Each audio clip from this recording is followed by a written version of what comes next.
Broadcasting live. It's America's longest running talk show on computers. It's Computer America, bringing you the biggest names in technology with guest interviews, new products, and your emails. Listen live at computeramerica.com on any device around the world. Email the show at live@computeramerica.com or find us on social media. Be sure to check out our website for contests, giveaways, show notes, live video stream, podcasts, and more. You're listening to Computer America.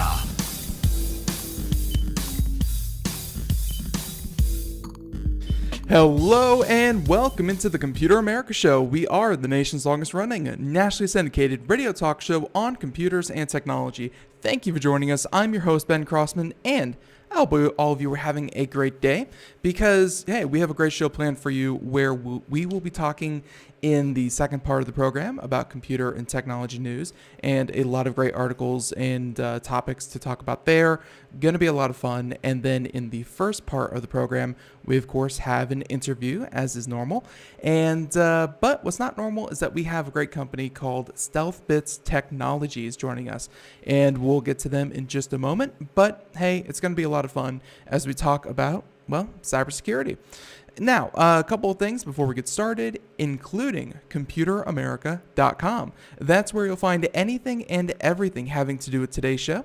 So be that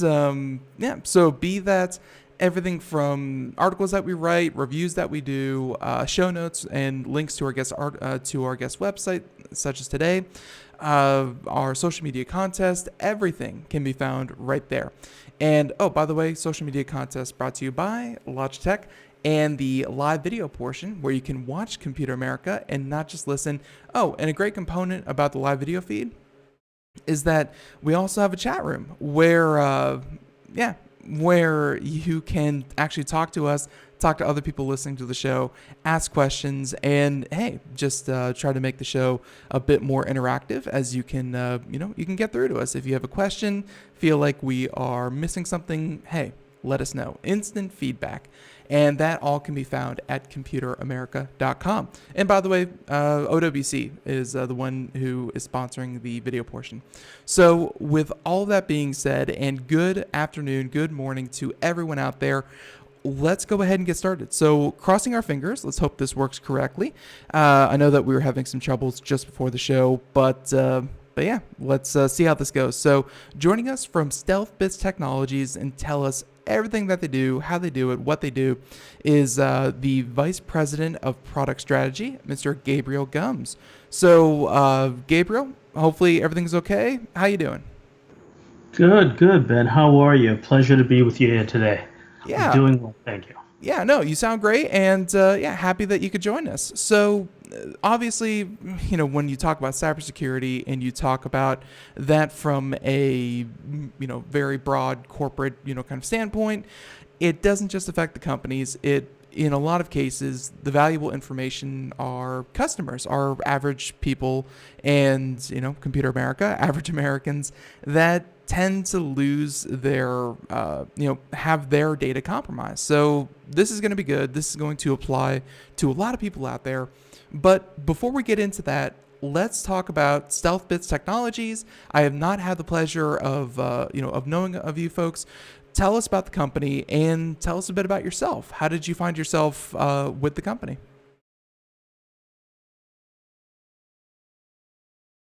Oh, Gabriel, can you hear me?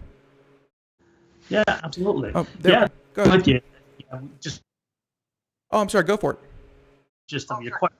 I got the gist of your question there. So we are a data security firm located out of the northeast part of America. We've been in business for well over a decade at this point, and we primarily focus on data access governance, Active Directory security, more or less everything with regards to securing data and access. So credentials, the primary means that attackers attempt to use to gain access to your data. And your data, that's the second most important thing that we protect. Very important. And we can, take that conversation in a lot of ways, but I think one of the, I think taking it to a particular instance, and branching out from there would be good. And one of them that we have listed here is MyFitnessPal. And this is an app. I know a lot of people use it. I've used it myself. So there's someone out there that now has access to my food journal. And I guess, we could, let's see, a couple questions include, let's talk about MyFitnessPal, the data breach, 150 million users exposed. That's a lot of people. How does this keep happening? Because, time and time again, massive swaths of data are compromised. You think we'd have a handle on it or find some way to isolate it, or we'd find some way to make this stop happening. First of all, how did this kind of happen with MyFitnessPal? And then we can get into why does this keep happening? Absolutely. So we don't know the exact particulars of the how. That is to say, the actual attack vector, what the weakness was.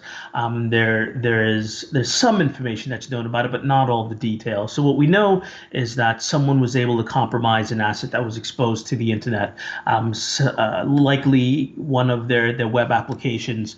Some of the information I read was a little conflicting. Some had it listed as one of the web applications that was a third-party asset or something to that nature. Others had it more directly attributed. I don't know that focusing on the how is always the most important thing in this scenario, and I say that for this reason. We certainly know that web applications are soft targets, so to speak. They're online. They have to be. They're exposed 24/7. Attackers have all the time in the world to study them, find weaknesses, etc. The why is equally, I think, pretty well known. There's any number of reasons why attackers want this information. If you look at what they actually gain in this case, sure, no one's terribly interested in what you had for lunch today or how many calories you burn. However, they certainly are interested in the passwords you use, right? So again, credentials being one of the primary targets of attackers, because what they'll do with that information is then attempt to perform other types of attacks, more commonly referred to as password spraying attacks, for example, where they will take that database of passwords they have and then basically blast them across other entities, other assets, other websites or systems, and attempt to log in as yourself or use those passwords if they're shared or reused, log in as others. It always confuses me that is a legitimate strategy because we've heard of new technology coming around, and I'm surprised it took this long. That I think your everyday person wouldn't be able to access a website, find the password and username fields, enter maybe a couple dozen to a couple hundred to tens of thousands of passwords sequentially and within a matter of seconds, because hey, it's all automated and they're trying to really brute force this kind of thing. I mean, why? It seems like such an easy thing to fix. It's like, hey, an average person won't be able to put in 20 passwords in about 5 seconds. Maybe we should shut down that connection. And this is, I guess, getting to the heart of what STEALTHbits Technologies kind of does is, you guys help companies, secure the day-to-day operations. So, I mean, why don't we have better practices for some of the most obvious attacks? That's a genuinely great question. It seems obvious, but let's kind of break it down piece by piece, if you would. So the first part of that is stopping an attacker from attempting to guess a password in fast succession is certainly something that a lot of sites do employ. And a lot of internal systems such as Active Directory have other types of controls against that. So, it may lock you out if you try it too many times. Your bank probably does that and other important sites. Now, there are a number of ways that attackers get around this, and they can simply, instead of entering one every millisecond, well, they can enter one every 6 hours, one every day. They can script and automate that process as well. Again, you have to think about the amount of time an attacker has on their hands to be able to perpetrate such attacks. And so while you certainly want to have controls in place to do things like rate limit how often someone can attempt to log in, lock them out after they have tried too many times, maybe even some geolocation type controls. So if you see Gabe logging in from Istanbul and you know that he usually only logs in from Brooklyn, New York, go ahead and don't allow that to be logged in, or up challenge it as we talk about, force a two-factor authentication after we've seen that, or just use two-factor in the first place. It's a trade-off, though. A consumer product like MyFitnessPal, the level of friction involved in putting that much effort into stopping an attacker is not always in the best interest of the consumer. Someone may say, look, I just want to log what I ate for lunch. I don't want to have to jump through the same hoops as I do when I'm logging into my bank. And so from our perspective, when we look at protecting data and credentials, we take it from more of an insider attacker view. And that, when I say insider attack, I'm not concerned necessarily with whether or not that's someone that is in the inside, an employee per se, or whether or not that attack originated from the outside. Both of those, in my view, are an insider attack. And so one of the things that we do is we monitor the actual accounts and their usage. So then we start looking for abnormal patterns in those accounts. So hypothetically, someone were to get my password to MyFitnessPal, looking at what they do with that information after that. And more importantly, if they were to gain administrative credentials through that attack, paying very close attention to administrative credentials. So privileged accounts and administrative credentials are one of the credentials that we credentials that we pay most attention to with our systems and our processes. So, and the immediate thing that jumps to mind is, of course, you start to monitor what people do within an application, and I know that that's privy to the company that is storing your data or providing you the service. They obviously are going to do that for a number of reasons, from optimization to just being able to provide the services that they do. But you guys are a security company and you're offering the service. It's kind of a question of, doesn't this just kind of create more data in more places that a service can be compromised? You mentioned that MyFitnessPal was potentially, infiltrated through a third-party service.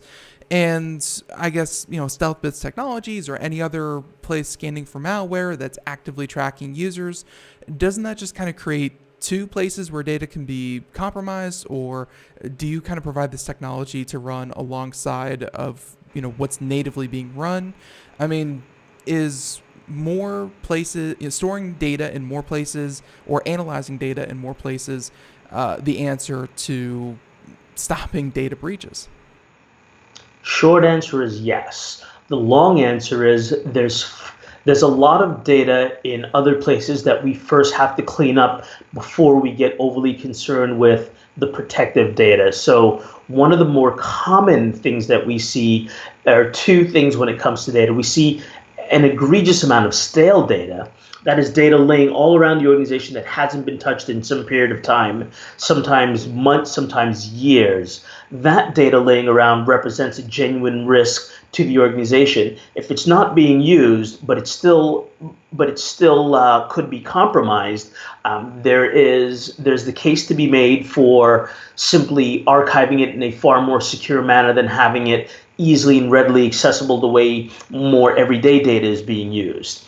The second is the duplication of data, and specifically sensitive data. So seeing multiple copies of the same records throughout the environment. So, for example, having, and let's take this back to an older breach. Let's look at, say, the Sony breach, where 140 or more of the same data types, that is, they were multiple spreadsheets and PowerPoints, et cetera, that had sensitive data in it, literally lived copied in 140 different locations. So things of that nature need to get cleaned up absolutely first. So locating, classifying, and protecting that sensitive data. And then when you take it a step back and start looking at the systems protecting that data, such as ours, well, we certainly have, as a data security company, far more controls in place for our systems, right? So wherever we use agents, for example, those things are hardened. Only administrators can access the actual systems. So we have least privilege models already in place for our systems. There's likely only going to be a very small number of people that can access the systems, and the data itself is going to be encrypted in transit and in rest. The thing I mentioned about friction, where you have 150,000 people needing to access MyFitnessPal, you're only going to have maybe half a dozen folks accessing the StealthBits system that protects all these things. So increased friction around the protection of that is perfectly acceptable for the security control, where someone's going to have to go through multi-factor in order to get into the system or something of that nature, where you're not going to have that luxury where data is being accessed by whoever your consumer is.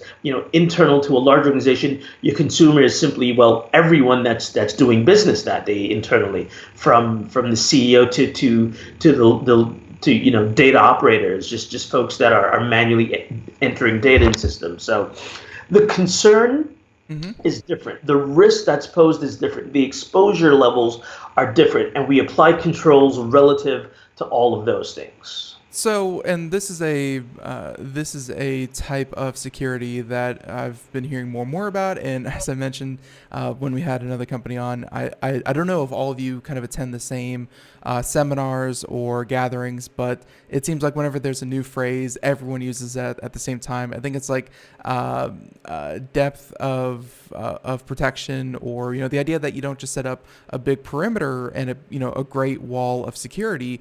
You set up checks, and if even if you are compromised, because odds are one way or another, most companies will face some sort of infiltration. It's about what can they really access? What are they really getting access to? And if it was super easy, does it really matter what they kind of access? So, and if you could talk about that idea, I mean, how does that play a role in the customers that you help? Is it about, again, making sure that nothing ever comes in ever? Or is it about the stuff that you really should be protecting? Maybe that should be behind 3 walls, and then everything else, just have that, basic 1 wall. Right. So I think the phrase you were looking for was defense in depth. Yeah. That one. Yes. That's the one. And the answer to your other question, yeah, a lot of us do tend to end up at the same conferences and so forth. But that being said, even the concept of defense in depth has actually been around for quite some time, easily over 2 decades, if I think about it. That phrase was coined. There are some folks that think that model is a bit outdated, and then there are others that believe that just as a basic principle of security, it is something that should be employed. Myself and the way we go about security at StealthBits takes a slightly more nuanced view than that. You absolutely need multiple controls. You need multiple controls because you have multiple systems. You have multiple access points. You have multiple egress points. You have different ways people are interacting with the systems. So you have to layer controls. You don't really have a choice there, right? What we find is most helpful is reducing the attack surface. When we talk about reducing attack surface, from our perspective, we look at limiting who has access to data and what data they have access to. So, for example, Gabe is the vice president of product strategy. Does he really need to have access to a file share that has our HR data? No, he doesn't. And the same is true of the folks in HR, right? So limiting who has access and what they have access to. And when we talk about that, I'll introduce you to another phrase. We talk about implementing a least privilege access model. In fact, it's a phrase that you will see appear very explicitly in when I say some, actually, in regulation that's been written anywhere in the last 1.5 to 2 years. You'll start seeing that control explicitly called for, because it's not a defined hardware software control like a firewall is, right? It is a model. It is a model for reducing the overall risk and attack surface. And so applying a least privilege model means you only give access to the systems and individuals that require access, and you do that based on need and on sensitivity. No, and that's and you answered that very well, and I think that being secure is one thing. Another part of the equation, and I recently kind of fell under this myself. There was a compromise for the fast food. I'm getting a little choked up. It's hard to admit this on the air, but I believe it was Applebee's. And no, Chili's. I'm sorry, wrong company. Chili's. It was Chili's. They were compromised, and we received. Well, we didn't receive anything. Kind of part of the problem that I'm going to get to is that we read a news article that they announced that their point of payment through like a third-party service, so not even directly Chili's, but a service that they use, was compromised. They have these little on-table card swiper kind of deals, so obviously people love to steal payment information. And yeah, within about 6 days, they said that anyone who used the payment service kind of thing between the weeks of this and this, you were compromised. You need to be issued a new card. We're sorry for the inconvenience. We're sorry this happened, blah, blah, blah. And it took about 6 days since, after they fixed it, that they announced what happened. That's great. We have other instances, such as Equifax. That's a pretty popular one. They took, how long did it take them? About 3 months, I think, to do that. Uber took about 12 months.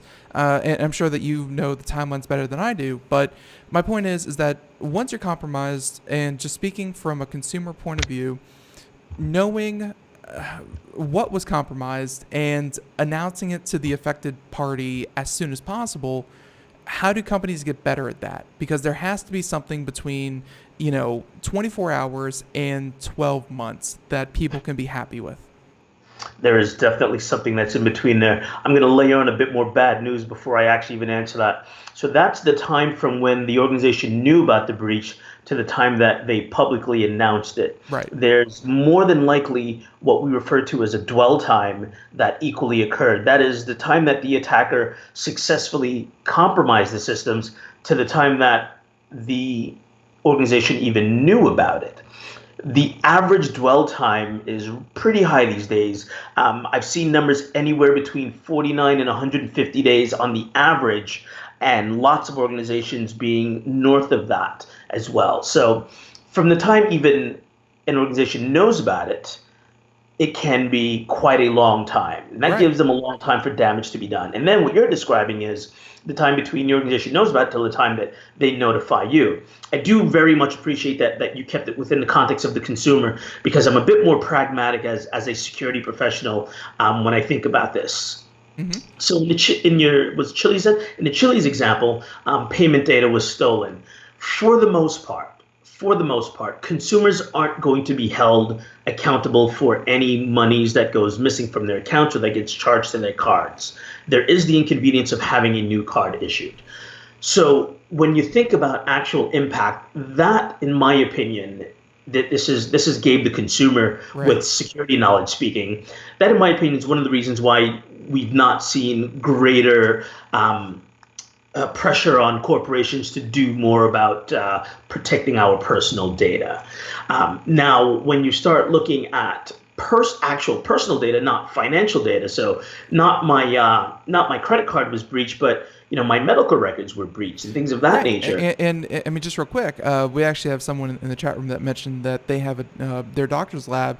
They used it always seems to be these third parties. Now, I don't know if that's just an easy scapegoat or what have you, but I believe they sent her information, based on the username, her information out, and about 16 months later, they notified her that her name, address, date of birth, and social security number were compromised. 16 months after they lost it. Yeah. Those are the data types that are far more concerning for me as a consumer, because I don't get issued a new name and a new social security number. You can send me a new American Express card. I'm still going to have the same name and social security number. And attackers can hold on to that and use that whenever they want, right? So those are the things that pragmatically I worry about far more than whether or not my password was compromised. Not to say that password compromise isn't a serious thing, because if you're reusing them, then you obviously have some hygiene issues there.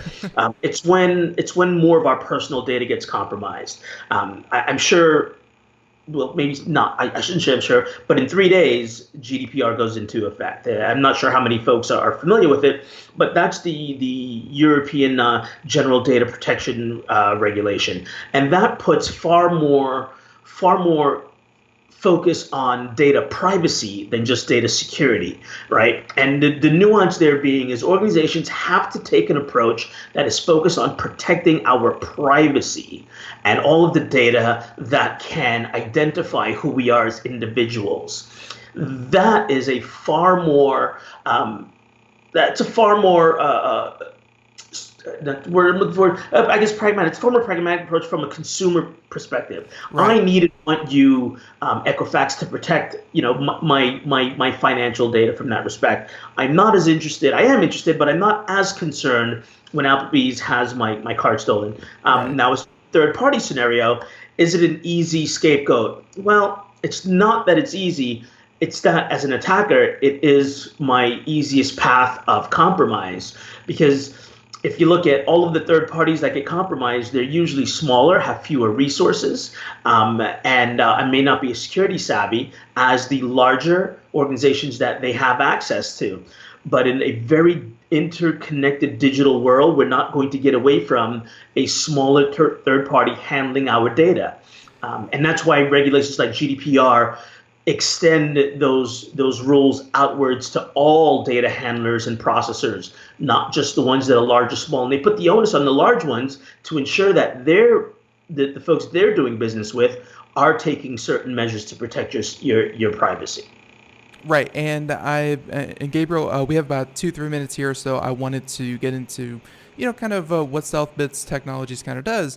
And let's say that, maybe they are a smaller, medium vendor that is working with these other companies, or, looking at some of your customers, which, between GE, MasterCard, large organizations. Let's talk about if one of these companies happens to be listening. How would they go about, talking with Stealthbits? Like, what do you actually provide? Is it an audit? Is it a consultation? How do people get started with your company? Good question. So I will start by adding that we equally have customers on the much smaller end of the scale as well, from small companies to state and local governments and everything in between. We offer a range of solutions. We offer data access governance software, so that will perform full audits of the environment, provide scheduled reports and or ad hoc reports as to all the toxic conditions within the environment as they pertain to data security and access security. So again, paying attention to all of the conditions around passwords and credentials and access and data, what's sensitive, where it is, who has access to it, what level of access they have to it, how can they use it. On the opposite end of the spectrum, we have two real-time solutions. One is a threat analytic platform that monitors user and entity behaviors, specifically focused on file activity. So that is to say, we know that when humans interact with data, they interact differently than when automated systems do, and we build profiles based on those things, as well as profiles based on legitimate user behavior versus not. And then we also have a real-time security detection and prevention platform that has controls in place that organizations can define policies that will do things such as define who can access what, from where and how, monitor those things in real time, restrict access, and alert on these things. It can send that data directly to SIEM platforms and other security products, so that you can surface that information in real time and have it quickly at your fingertips. If they want to engage with us, I'd suggest two paths. Mm-hmm. The first is you can visit the website and go right to the contact us form, and someone will get to you right away. or go to the blog. If you liked everything we've been talking about here today, the blog is very focused on just educating the community. It has a lot of information about some of the ways organizations can protect themselves. Yep. And Gabriel, I'm going to cut you off right there. I'm really sorry, but we actually have a link to that and everything right there in the show notes. Gabriel, I'm going to say thank you so much for coming on Computer America. It's been fun. Thank you, Ben. A pleasure. Thanks, everyone. All right. Have a good one. Bye-bye. Everyone, more Computer America right after this. Stay tuned. Greece is cheap. But the airfare costs a fortune. Paris? Not much closer, and again, airfare... What about Puerto Vallarta? Let's face it, flying anywhere is just too expensive. Wait, what's this? Low-cost airlines. With one call to low-cost airlines, you'll drastically slash your travel costs. We're talking insanely low airline prices to any of your favorite destinations. Where would you like to go? London, Rome, Costa Rica, Australia? Wow, that's cheap. So why wait? Call now to learn how crazy cheap it is to fly anywhere in the U.S. or international. Our prices are so low, we can't publish them. The only way to get them is to call to instantly hear the most amazing best deals on airline travel. It's that easy. So call now and start packing. 800-215-4461. 800-215-4461. 800-215-4461. That's 800-215-4461. We are all Brother Wolf. 10 years ago, a group of locals banded together to create positive change. We took animals into our homes, held adoption events at local retailers, and talked to the community about our mission to help build a no-kill Asheville. A decade later, we have achieved so many victories for animals in need. There's been so much progress, yet there's still so much to do. As part of our year-long celebration, we encourage you to become a member of our special Compassionate Circle program. With a monthly donation of $10 or more, you will have behind-the-scenes access to the work we are doing at Brother Wolf. Our goal is to reach 1,000 members because we receive no government funding. Working together, we can help build and sustain no-kill communities. Learn more at compassionatecircle.bwar.org. We are a 501c3 tax-deductible organization.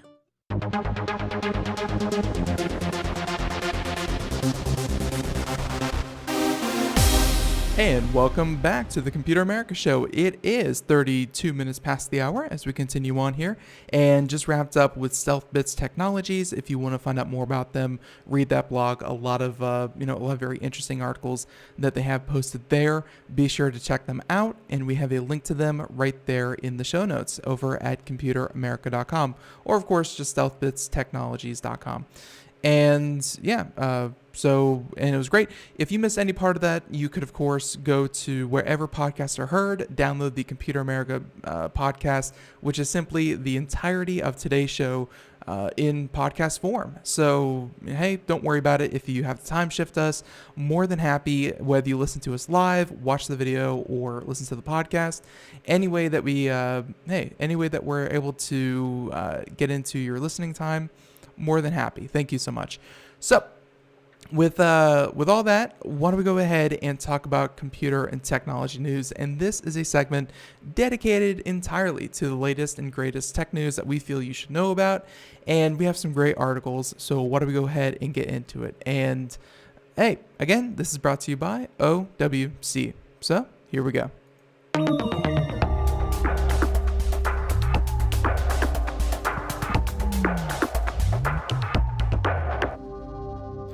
So, like I said, computer technology news, everything having to do with some of the most important, pressing, timely, and interesting stories. So that's why when I saw this, I said, wow, this is going to change the future for everyone.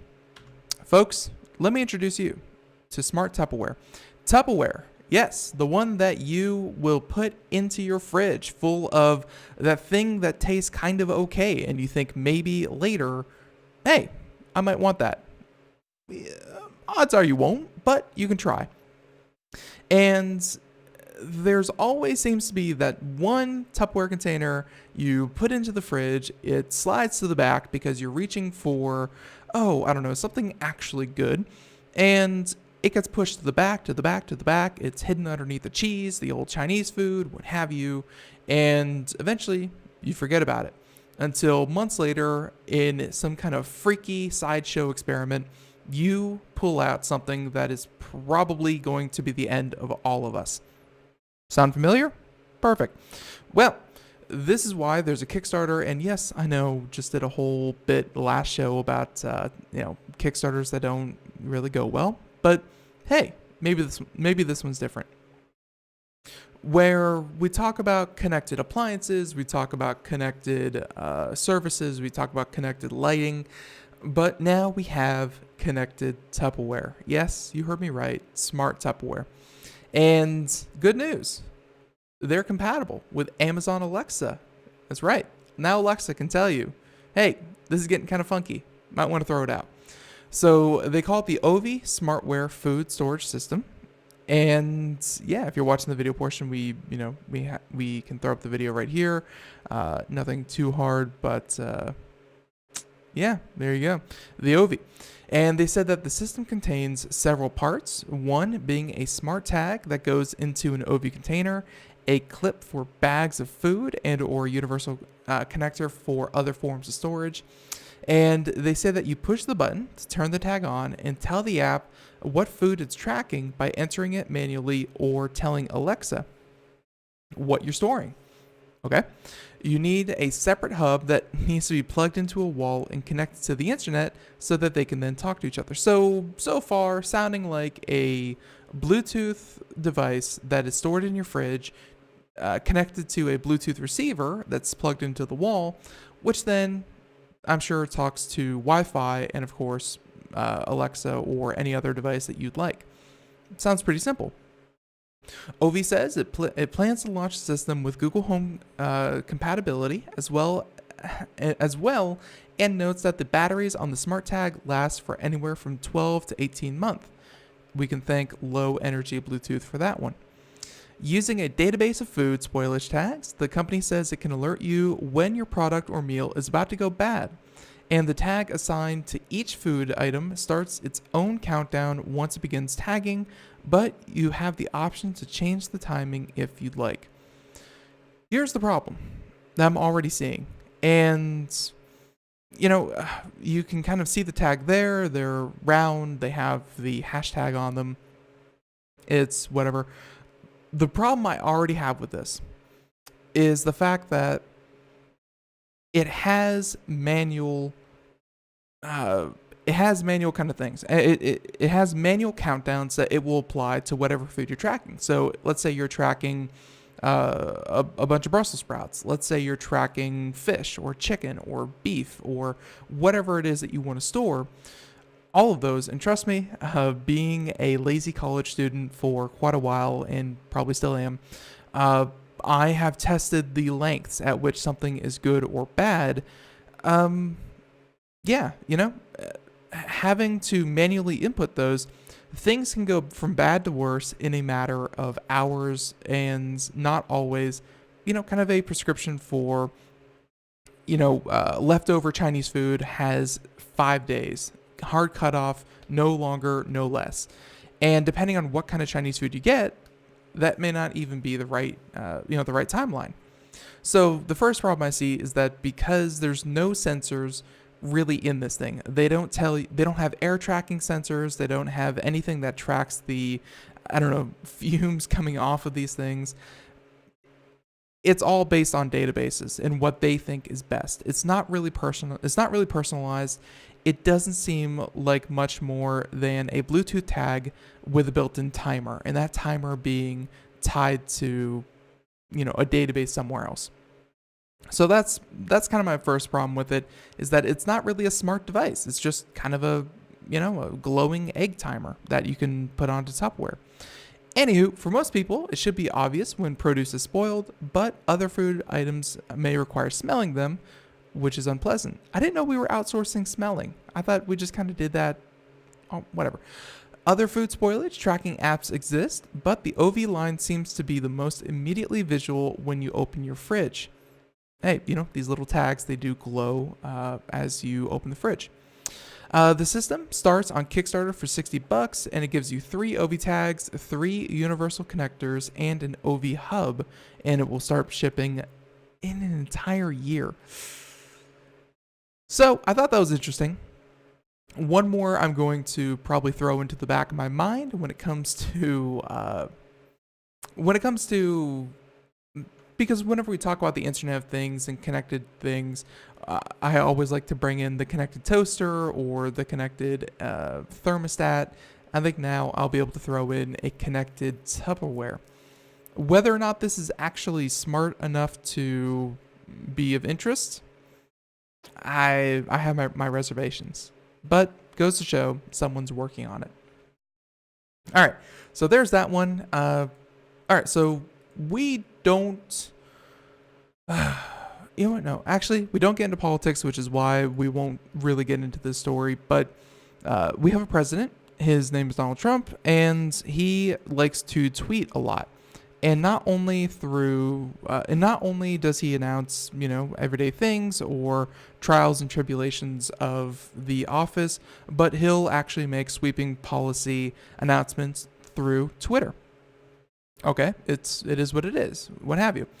And, well, part of this is that they have these things, the security checks. And I think even some of the most basic security implementation that you can come into iPhones, because he uses iPhones. Things like the fingerprint reader, things like, strong 6-digit passwords, things like that. Well, turns out that our own president doesn't even deal with personal phone security. He says that it's inconvenient, and he just all around just doesn't do it. Not that big a deal, considering he's our president, and we probably have Secret Service stationed all over the place for him to watch his phone. I mean, I think that's the best security you can probably get.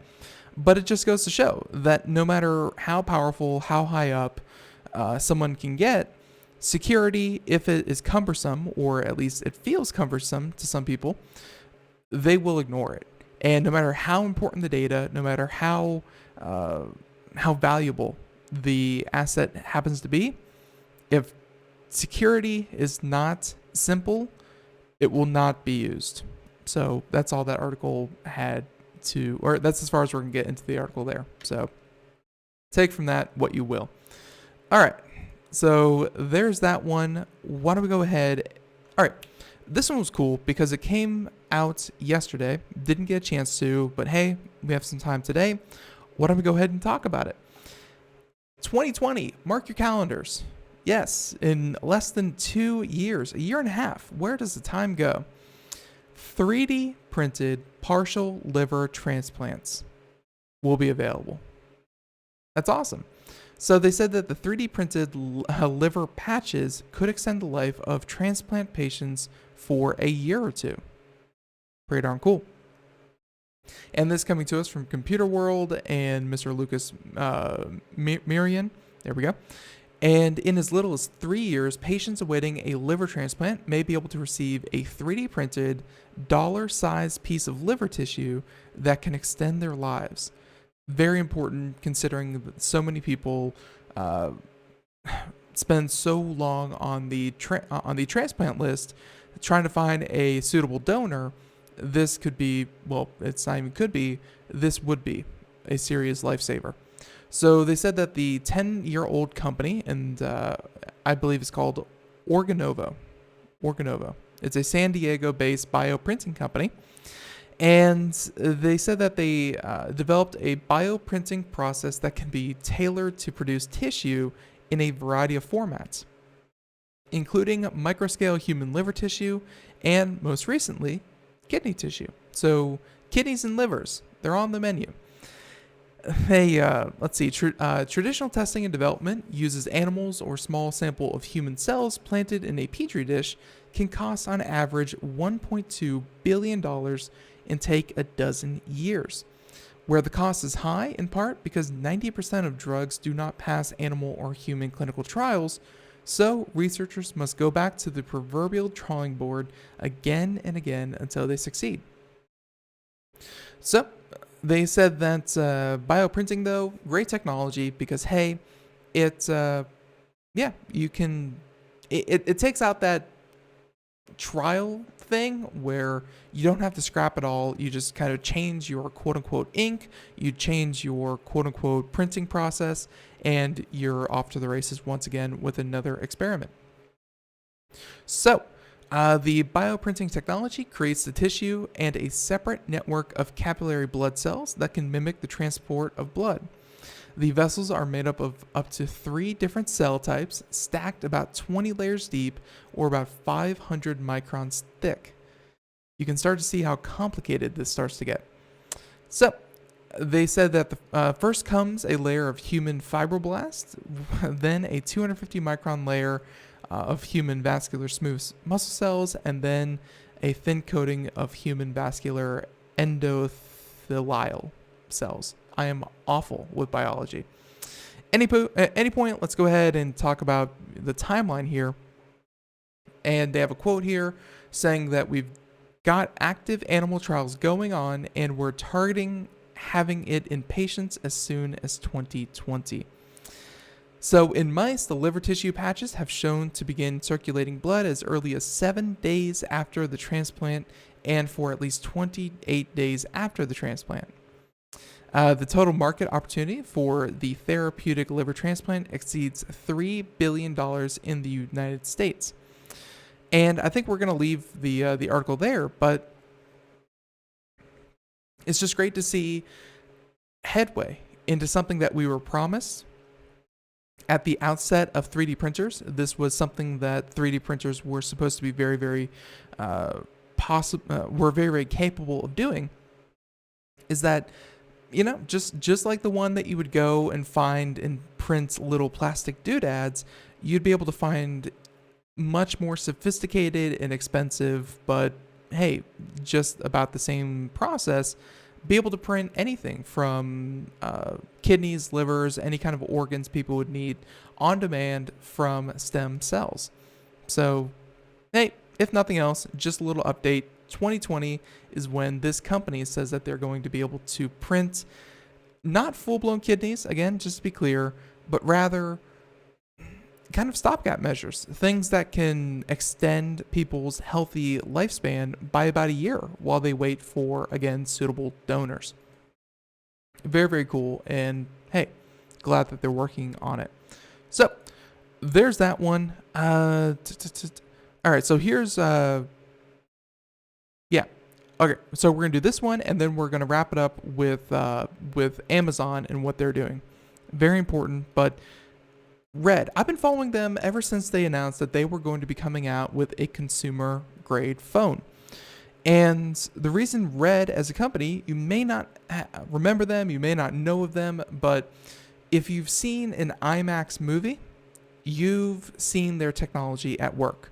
They build fantastic high grade cinema quality cameras. They are, you know, really one of the best in the industry. So that's why it was exciting when I heard that they were getting into the smartphone market with the Hydrogen One. And while we've only seen mock-ups and prototypes, well, it looks like things are still on track for them to actually release a piece of hardware. And yeah, let's go ahead and talk about this where this is again the Hydrogen One by Red. And they said that the device has 2 synced 4K cameras, so 4K resolution cameras that can capture and convert video and images to 8K 4V, so also known as H4V files, and those can then be displayed in 3D on the Hydrogen One's holographic display and later uploaded to YouTube, Facebook, and Red's own content hub. So you heard that right. Through their technology, through 2 4K cameras, they're then able to make 1 8K resolution video. Eat your heart out, iPhone and Samsung. Pretty crazy. So Lucid, and this is, by the way, in collaboration with Lucid, where Lucid Cam is a consumer camera that can shoot 180-degree 3D VR videos and photos now it's putting some of that tech into Red's camera in the Hydrogen 1 smartphone. So, the new camera will use Red's hardware and camera design chops and carry the same look as other Red models. And at the same time, it will pack Lucid's real-time 3D fusion tech to stitch together the images and into files compatible with the Hydrogen 1. So obviously this is not true 8K. This is software fidgeting with the source material, but it's going to be, hey, 8K resolution. That's something impressive, and especially for what is going to be touted as a consumer smartphone. And they said that it's important for the display to be holographic so that people don't, quote, need a headset, or they can view it without a 3D 4V headset to view the image. So, as the article wraps up, they say that not a lot is known about the Red's Hydrogen 1 smartphone, other than it will produce a 3D effect without the need for glasses, and when you rotate the display, people, buildings, trees, and other objects will appear to project from the screen. So think Tony Stark, Iron Man, where it kind of hovers above it. Hydrogen 1 is promising a lot of technology that seems like science fiction, but it's coming from a company that, hey, they produce technology on this level.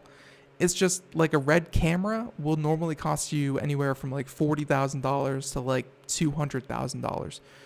So if they can package all this into a $1,600 package, hey, they would have a real unique smartphone on their hands.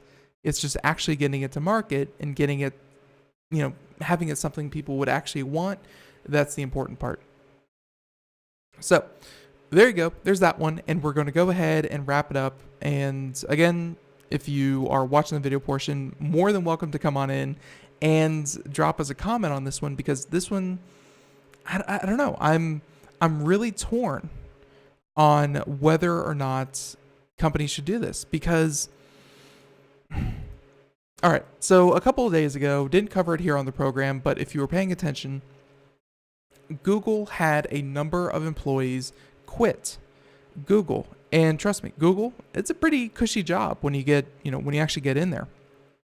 Actually quit over Google's role in helping the US government with military contracts and drones. Google, of course, has some drone technology that they're working on, some, they can pull from massive amounts of data, blah, blah, blah. The point is, Google was helping the government with drones, military drones, which could then be used by the military for whatever purpose, be that spying, be that, actual combat missions. People felt from Google that for a company that says do the right thing is their company slogan, their model, they felt that helping the military potentially harm people was not doing the right thing. Technology shouldn't advance in that direction, or at least it shouldn't with the help of Google. So that happened.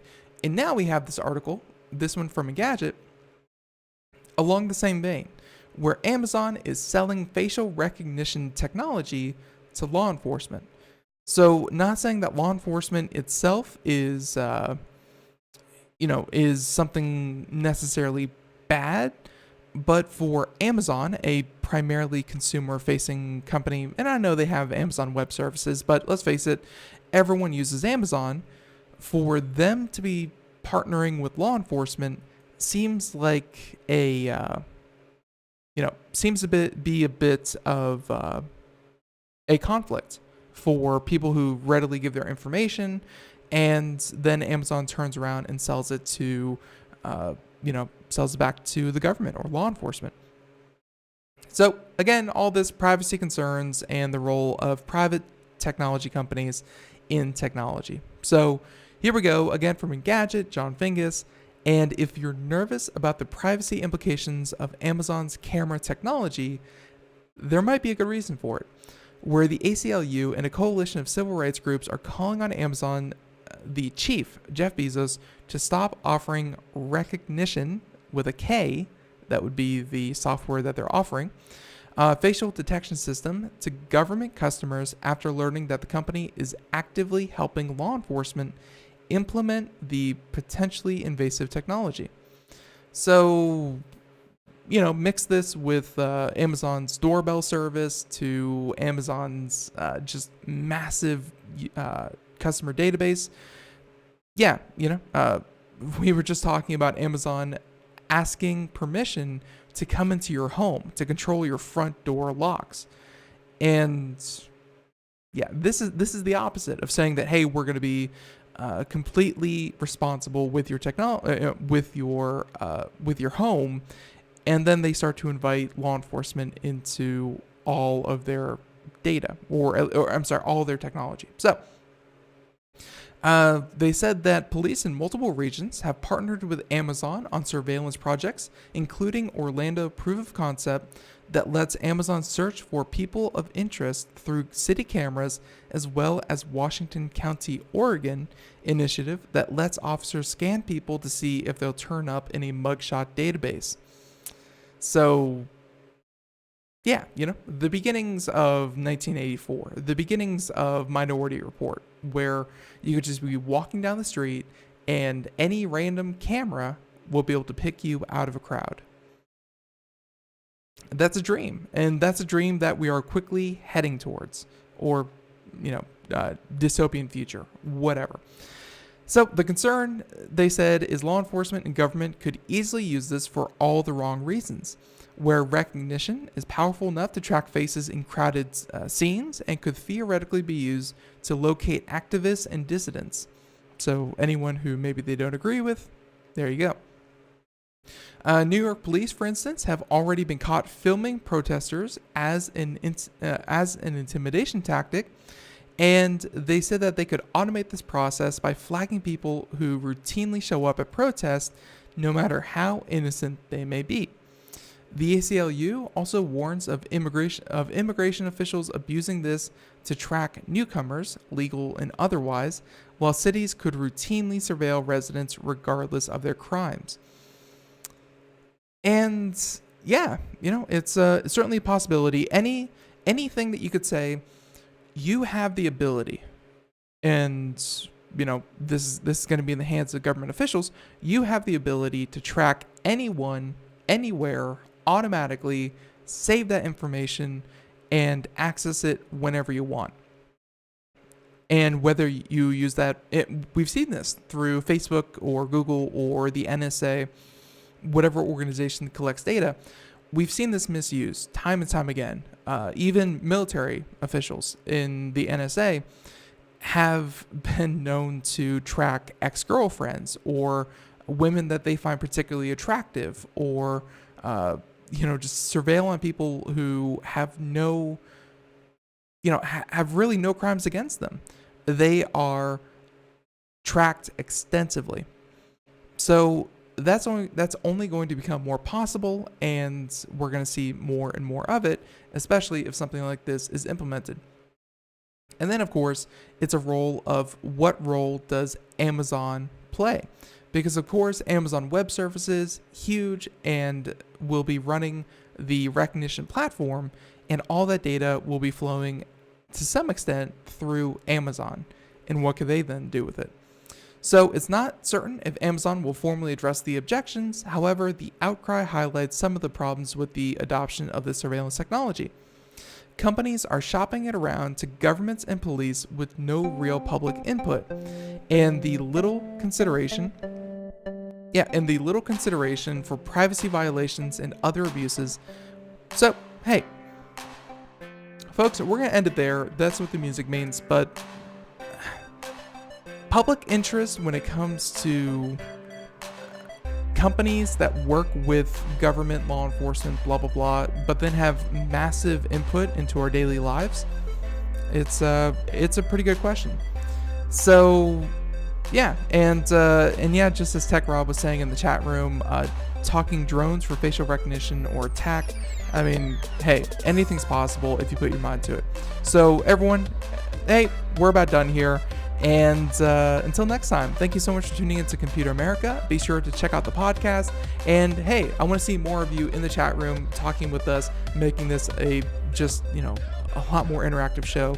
And be sure to tune in to twitch.tv/Computer America to do just that.